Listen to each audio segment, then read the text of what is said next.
A Doberman puppy was thrown into boiling water. What happened next will break you. I had seen plenty of ugly things in this worn-out town of Rustwood, but nothing had ever stopped me cold or stolen the breath from my lungs the way that moment did as I stepped into the dirt alley behind my house to toss out the trash. And right then I heard a sound that still crawls under my skin. A raw, broken whimper from a Doberman puppy fractured by fear and pain. The sound pinned me in place before I even turned my head, as if my body already knew something was terribly wrong. And when I finally looked, everything inside me froze. Right there, in the dusty backyard of the crooked wooden house at the end of Dust Pine Road, that drunken man, the one everyone in the neighborhood whispered about, stood beside an old wood-burning stove, and the fire beneath it glowed red, while the pot on top boiled so violently the steam rose in thick white sheets. He held a Doberman puppy in one hand, his fingers clamped around the loose skin behind its neck, as if the little thing weighed nothing at all. The sight made my heartbeat slam against my ribs like it was trying to escape my body.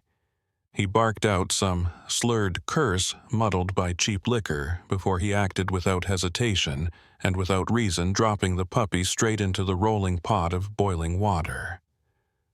The world snapped open in that instant.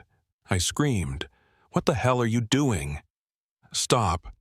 My voice cracked through the blistering air while water splashed upward in a violent burst and the puppy let out a piercing cry that sliced through my ears like a blade made of sound. It tried to lift its head toward me, its eyes wet and round and panicked, and that look was the look of a child pushed into fire begging for someone, anyone, to pull it back. I had never seen eyes hold that much terror. I ran before I even understood I was moving my legs, choosing for me, carrying me straight into him as I shoved him so hard he staggered and nearly fell from his own drunken weight. He roared something incoherent, but I didn't care anymore, not when every instinct in me screamed that the puppy had only seconds. I reached out, knocked the pot aside, and hauled the trembling little body out with both my shaking hands. The skin on its back legs was bright red, almost cooked patches of fur peeling away in limp clumps, and it trembled so violently I could feel the tremors in my own bones as it tried to burrow into my chest like I was the only safe place left in the world. I couldn't hold back the tears. I pulled it close, feeling the heat of its burn seeping through my shirt like it was burning straight into my heart. I remember screaming at him, voice shaking with something deeper than rage. "What the hell is wrong with you? This isn't how a human treats a living creature." He just stood there, half drunk, half vacant, mumbling nonsense that dissolved on his tongue. And in that moment, I understood something about him, and about the darkness he carried when the alcohol swallowed him whole. And he couldn't strike his family, he turned his violence on whatever couldn't fight back. I carried the puppy to my truck like I was holding something that could crumble into ashes at any second. And when I set it gently on the passenger seat, it tried to lick my wrist even through the pain that jolted its body in sharp little spasms. That small gesture broke whatever was left of me. I turned the key and sped toward the emergency clinic like the road itself might disappear beneath my tires. And before this story goes any further, if you're watching this video, please don't click away. What I'm about to tell you will show you exactly why cruelty must be called out, and why every share you make might save another life that has no voice of its own. Don't forget to hit subscribe so I can keep bringing you the stories no one else wants to tell, the stories of small, brave beings who refuse to give up. And if you feel even a fraction of the anger I felt that day, leave a comment below. We need your voice so that acts of cruelty like this are never allowed to exist in silence again. For now, stay with me. This story is only just beginning. I had lived in Rustwood for 35 years, a small, desert town in Arizona where red dust coats the road like a second skin, and every late afternoon the burning sunlight slams against the windows as if it wants to melt the whole town down. People in Rustwood talk fast and remember everything, who argued with whom, who bought a new truck, who just lost their job, and of course everyone knew about the drunk at the end of Dust Pine Road. And his name was Raymond Pierce, though no one ever called him that anymore. They called him the drunk, the ghost in the yard, or simply the man whose wife and child were always running from something unseen. I had heard the stories for years.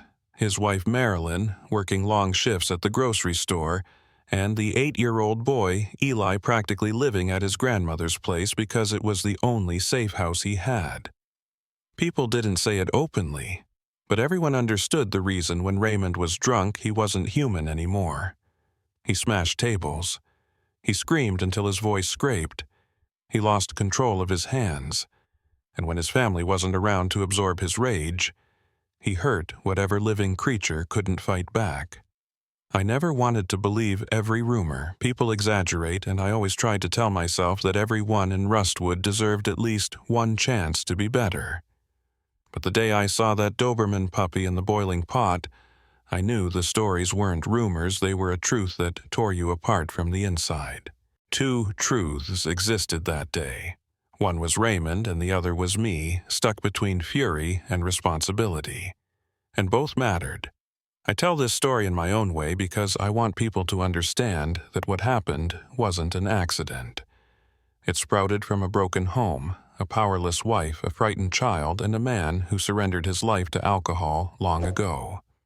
I know it too well because I saw something almost identical in another town back when I was young, and I swore to myself that if I ever witnessed it again, I wouldn't stay silent. I lived in a small stilted wooden house 3 doors down from Raymond's, working as a technician at the town's machine repair shop, living a quiet and steady life. Never rich, never poor. I wasn't the type to meddle in neighbors' business. But that changed the moment I heard the whimper of that Doberman puppy that afternoon. You might not fully feel it just from hearing me say it, but try to picture it, the last light of the day, falling across the backyard, the wind kicking ash from the wood stove into the air. And right in the middle of that ordinary scene was a small living soul being burned alive. It's something no one, human or animal, should ever endure. And as the one telling this story, I need you to understand why I chose to step in. Why I ran toward the danger. Why I pulled that puppy out. Why I refused to turn away, like so many in this town had done every time Raymond screamed his drunken rage into the sky. Rustwood isn't a bad town. It's just a town that has grown too comfortable with silence. I say all of this because I don't want anyone else to stand alone in a moment like that the way I once did. And if you've stayed with me this far, thank you. I hope this story not only reaches you but stirs something inside you. The same thing I learned that day: we must be the voice for the living beings who cannot speak. And if you want to walk this journey with me, leave a comment so I know you're here, and hit subscribe so you won't miss what comes next.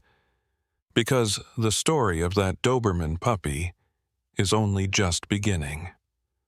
Rustwood was sinking into the last light of the day, that orange-gold glow stretching across the rusted tin roofs and the patchy wooden fences like the town was wearing an old tired sunset. I carried a trash bag into the narrow alley behind my house, thinking about ordinary things: dinner, tomorrow's shift, the kind of thoughts that keep life small and predictable. But just a few steps in, I heard a sound that stopped me mid-stride, a thin, broken whimper like a child trying to cry without letting the tears fall out loud. I knew that sound immediately. I'd heard something like it when stray dogs ran, terrified, from passing cars, but this one was different. Sharper, weaker, crushed under a weight too heavy for something so small to bear. I moved toward the wooden fence that separated my yard from Raymond Pierce's, the fence so worn that a single push was enough to shift the boards aside. And when I peered through the sight on the other side, turned every muscle in my body into stone. Raymond was swaying beside an old ironwood stove planted in the middle of his dusty backyard, the flame underneath burning bright, while the pot above it boiled so violently the steam looked like fog rising from a swamp. I didn't understand what he planned to do with that pot until I saw what he held in his hand, a Doberman puppy so tiny it could fit between 2 adult palms. His muttered words drifted into the air thick with liquor, before he lifted the puppy higher, and I opened my mouth to shout. But the sound never made it out before he let go. The puppy fell straight into the pot. Its scream carved through my chest like a heated blade, sharp enough to split bone, and the splash of scalding water followed it, the sound so brutal I could almost hear the burn tearing into its skin. I don't remember what I thought in that moment. I only remember my body lunging forward, acting before my mind could catch up, as if instinct itself had taken the wheel. I slammed into Raymond with enough force to send him stumbling backward until he hit the wooden wall behind him, and I heard myself shouting, raw furious, "What the hell are you doing? Are you out of your mind?" He squinted at me like he couldn't understand why anyone would dare interfere, but his confusion didn't matter anymore. I ran straight to the stove, knocked the pot over, and watched boiling water spill across the ground in a white burst of steam that swallowed half the yard. I grabbed the Doberman out of what remained of the heat, pulling it free and laying it onto the dry dirt. I wasn't prepared for what I saw. Its back legs were crimson, the skin peeling off in uneven strips, the fur sticking like melted glue, and it trembled so violently I feared it would die in my hands before I even had a chance to help it. It tried to lift its head toward me, its eyes wet and silent and pleading, and in that look was a question so wounded it nearly broke me. Why would someone do this to me? I couldn't take it anymore. I dropped to my knees, hands shaking uncontrollably, and whispered like someone losing control of himself, "It's okay. I'm here now. I'm getting you out of this." Raymond staggered toward us, his voice slurred into a thick mess of anger and excuses. "That dog. It chewed. It broke stuff. I'm teaching it." I shot to my feet, stepping between him and the puppy as heat rushed into my face like fire. "I swear, if you touch it again, I'll call the police right now." He stared at me for a few seconds, then let out a crooked, empty laugh, the kind that comes from someone who's forgotten how to tell right from wrong. I didn't argue. I didn't need to. I lifted the Doberman into my arms, feeling the heat of its burns soaking through my shirt as it let out a faint cry and rested its head on my shoulder like it wanted to give up, but still clung to the last thread of warmth it had left. I ran straight for my truck. I knew I was stepping into something big. I knew I had just provoked a drunk man who was dangerous when cornered. But I couldn't let that puppy die, not today, not like this. And when I shut the truck door, turned the key, and heard the Doberman's ragged breathing beside me, one thought cut through everything else. This isn't over. As my truck turned off Dust Pine Road, my hands were shaking so badly I had to grip the steering wheel with both palms just to keep the vehicle steady, and the red dirt road of Rustwood blurred ahead of me, as if the whole town were dissolving into heat. All I could focus on was the heavy, staggered breathing of the Doberman puppy curled on the passenger seat, its tiny body trembling. Each time a weak whimper slipped out like someone squeezing my heart with both fists. I glanced down and saw it curled tightly into itself, shivering so violently its breath came in broken bursts, and its back legs. God, its legs were something I knew I'd never forget, the skin bright red and raw while patches of fur peeled away like bark stripped from a dying tree. I'd seen burns before, but never on something so small, never on something still fighting to exist in a world that had failed it so completely. "You're my responsibility now," I whispered, as if the little thing could understand me. "Hold on, just a little more." I drove straight to Rustwood Veterinary Urgent Care, the small, beige building sitting on the corner of Larch Avenue like a lifeboat in the desert, and when I stopped the truck and carried the puppy inside, I felt the heat of its burns soaking into my arms. It licked my wrist barely weakly, not because it still had strength, but because it was clinging desperately to whatever small piece of safety it could still find in the world. I pushed the clinic door open and was hit with the familiar sting of antiseptic. Kara, the brunette nurse at the front desk, froze when she saw what I was holding. her eyes widening in a way that mirrored the terror still clinging to the puppy's skin. "Oh God, what happened? I don't have time to explain," I shouted, breathless. "It's badly burned. I need help, please." Kara immediately called for the attending veterinarian, Dr. Simmons. An older man with calm eyes and movements sharp enough to cut through panic took one look at the puppy before issuing orders that cracked through the air like commands on a battlefield. Table 2. Start fluids, oxygen, light analgesics, and get the burn wash kit. I stood beside the treatment table, the seconds dropping like lead around my ankles, and when Dr. Simmons inspected the wounds, his expression darkened in a way that said everything before his voice did. "Third-degree burns, very deep. It's in more pain than you can imagine." My fist tightened. "Is it going to live?" He exhaled slowly. "I won't lie. The odds aren't high. Water that hot nearly cooked the tissue. Infection is possible, burn shock too. But," he met my eyes, "it's fighting, it hasn't given up. So, we won't give up either." My throat closed up as I rested my hand on its head, and it tried, through all that pain, to turn its eyes toward me dull with agony, but still searching for the one person it believed would help it survive. I didn't even realize I was crying until a tear hit its fur like a second burn. Dr. Simmons began cleaning the wounds, stripping away dead tissue layer by layer, and the puppy flinched each time water touched the raw flesh, but it didn't bite, and it didn't scream. It just trembled and breathed fast like it was barely tethered to consciousness. "You got it here just in time," Kara whispered. "If you'd been even a few minutes later—" I nodded, unable to speak because I had imagined that ending in Raymond's yard and it had nearly shattered me. Suddenly, my phone buzzed. A message from Raymond. "Don't interfere, that's my dog." I stared at the screen for a moment, then turned the phone off. A dog. A tiny creature he had nearly boiled alive. No claim of ownership ever justified that. After fluids, bandaging, medication, and stabilizing its breathing, the puppy was moved into recovery. Dr. Simmons placed it into a clean steel kennel, laid a thick blanket beneath it, then came back to me with the kind of look people give when they know the night will be long. "We'll be watching it through the night. You can go home, but something tells me you won't." I shook my head. "No, I'm staying." He rested a hand on my shoulder. "What you did today, most people wouldn't have had the courage."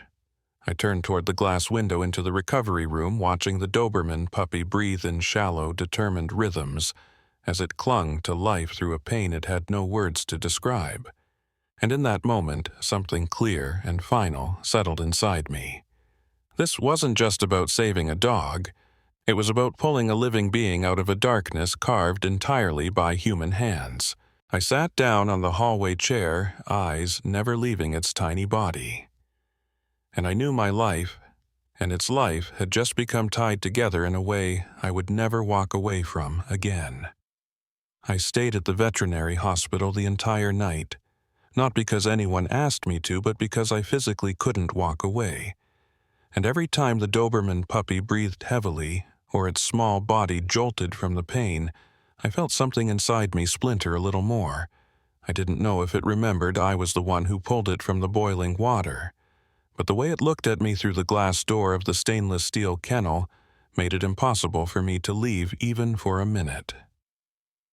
Around 7 in the morning, Dr. Simmons approached with a chart in hand. The fatigue in his eyes softened only by a small glimmer of relief. "The good news is, it made it through the night," he said. "But don't mistake that this fight is far from over." I nodded. "As long as it's alive, I'm staying." He put a hand on my shoulder, as if he understood exactly what was burning inside me. That afternoon, when I left the hospital briefly to change clothes, I went straight to Raymond Pierce's house, the sagging wooden structure still sitting under the afternoon sun, as if it was even exhausted by the things happening inside its walls. I wasn't there to start a fight. I was there to find Marilyn, his wife. She had just returned from work when I arrived, still in her pale blue Rustwood Market uniform, her eyes shadowed with sleeplessness, and the moment she saw me standing on the porch, she froze. "You're the neighbor, right?" she asked, her voice trembling not from fear of me, but from fear of what I might say. "Yes," I said. "I need to talk to you about what happened yesterday." Her face drained of color, and her hand tightened around the strap of her bag. "Raymond. He didn't—" I met her eyes. No softening, no circling around it. "He nearly killed a Doberman puppy in a pot of boiling water." She sank onto the porch chair, her head dropping as her shoulders trembled. I knew it would get to this point. I just didn't think it would be that bad. Some moments don't need sharp words, they just need truth. "Marilyn," I said, quiet but firm. "If you don't put him into rehab, next time it might not be a dog, it might be Eli, or something else that can't save itself."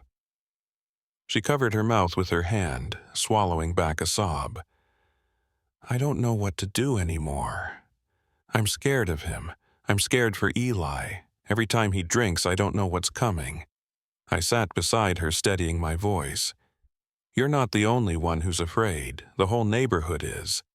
But no one wants to be the first to speak up. Yesterday he crossed a line and it can't go on."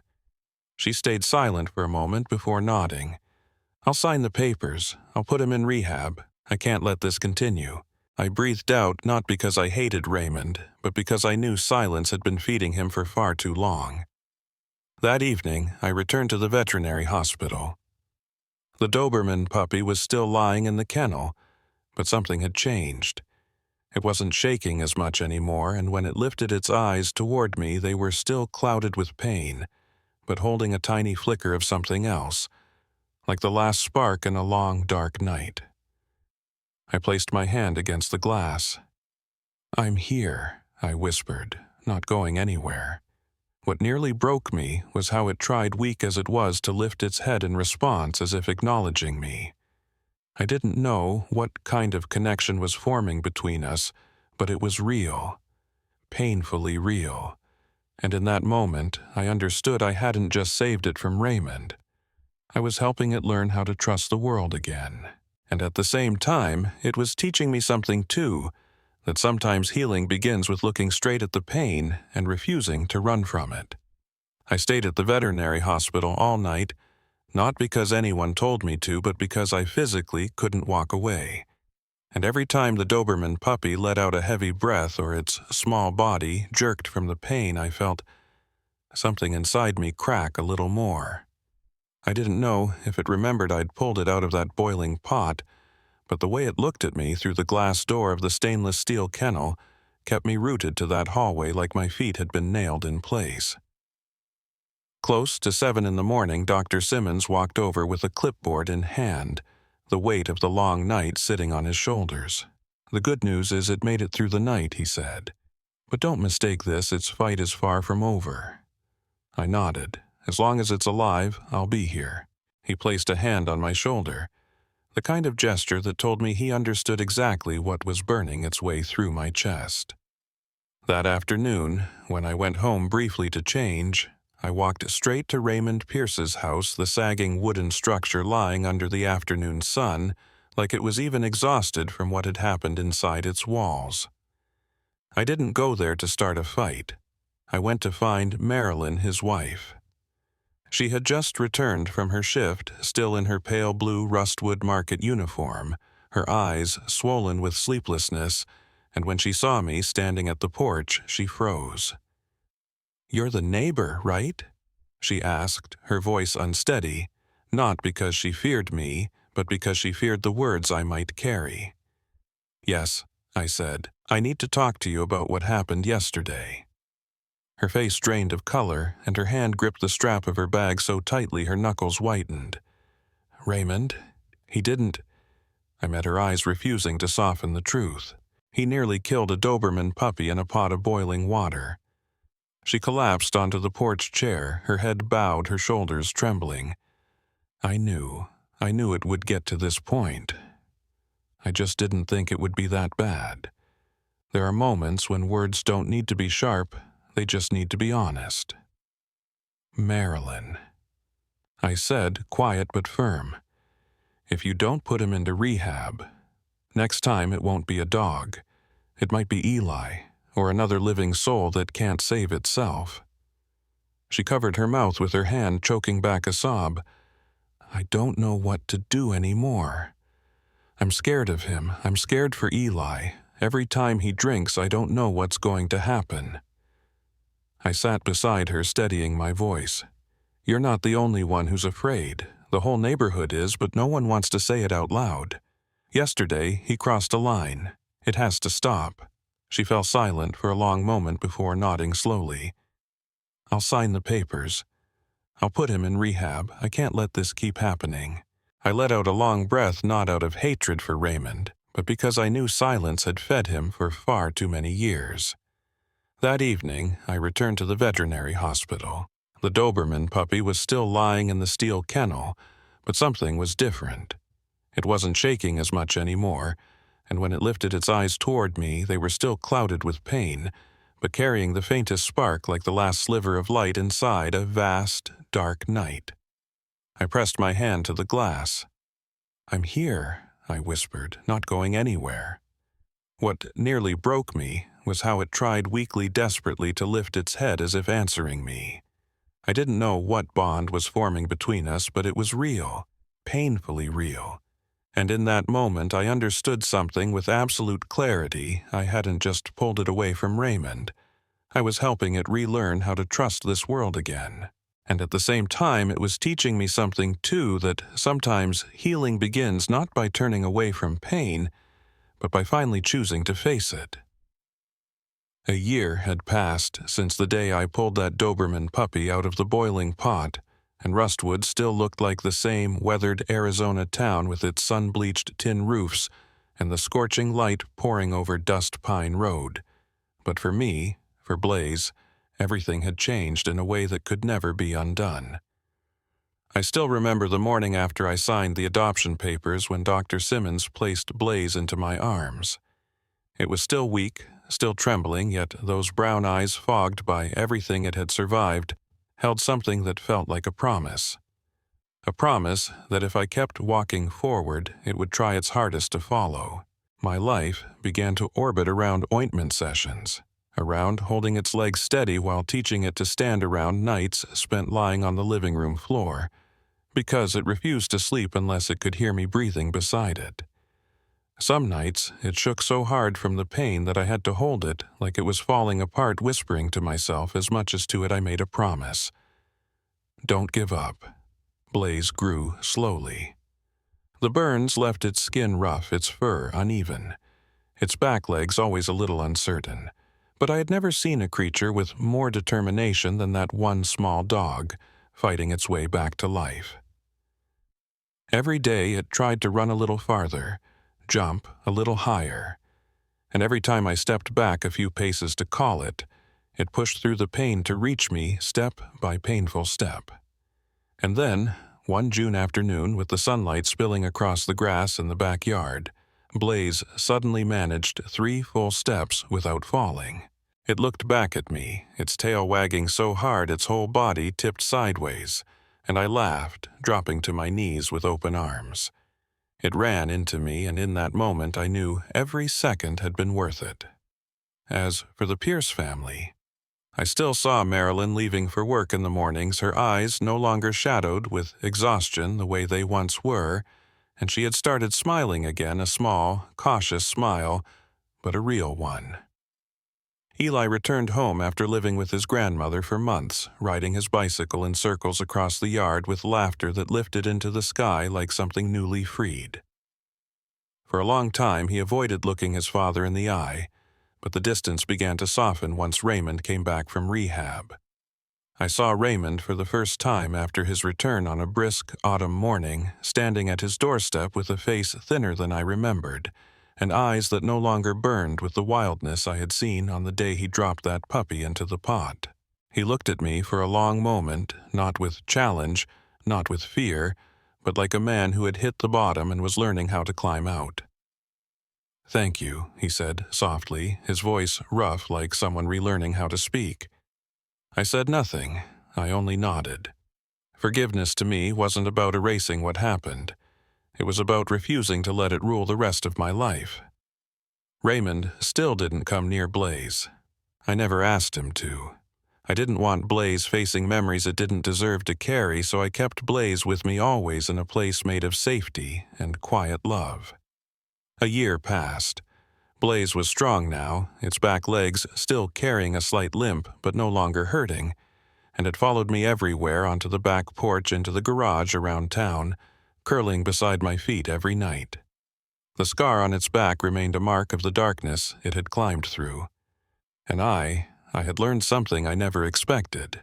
Sometimes what we rescue isn't just a living creature. It's the better part of ourselves. Whenever Blaze ran across the yard with its ears perked and eyes shining like it was grateful for every breath of wind, I found myself wondering if I hadn't stepped in that day.